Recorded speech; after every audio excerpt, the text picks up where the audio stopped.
My name is Alex Kyriakis. For my project, I recorded an album with my band, The Leftovers. The project was to record, publish, and copyright 5 songs for a demo album. The album will be finished within 6 months and not exceed $2,000 in total cost. The album will be used to showcase the music of my band, The Leftovers, and once completed, plan an album release party to release the album.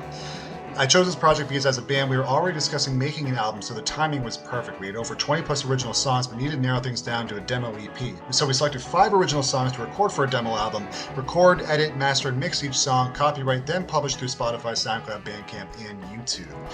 This is a brief overview of our project. As you can see, we are in the middle of the recording phase. This is going to be the most intensive part of our project.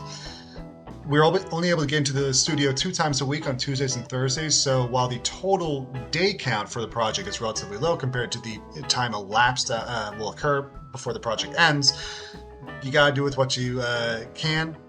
2 days a week is what we got, so we're gonna make the most of it.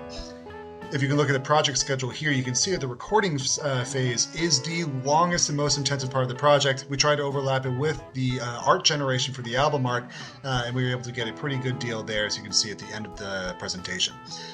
Resources are relatively tame. Our mixer was the biggest cost, costing about $800. We were able to fund this by performances. Thank you. Julian is our keys player, also our mixing engineer. John is my dad. He'll be helping us with the copyright.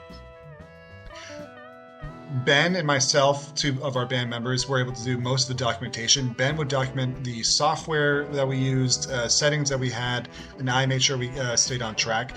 Being face-to-face 2 times a week keeps things relatively simple, but the most important thing was making sure that we were planning our sessions before we got there, and then making sure everyone was on the same page before we moved forward. I learned a whole lot about Microsoft Project and how it can be useful for both big and small projects. Fortunately, I didn't need to do too much data management. I didn't have any subcontractors. Things were relatively chill with my bandmates. They just tolerated my status updates, and we kept it moving. The biggest challenge for us was software. The mixing software was proprietary and it was outdated relative to current operating systems.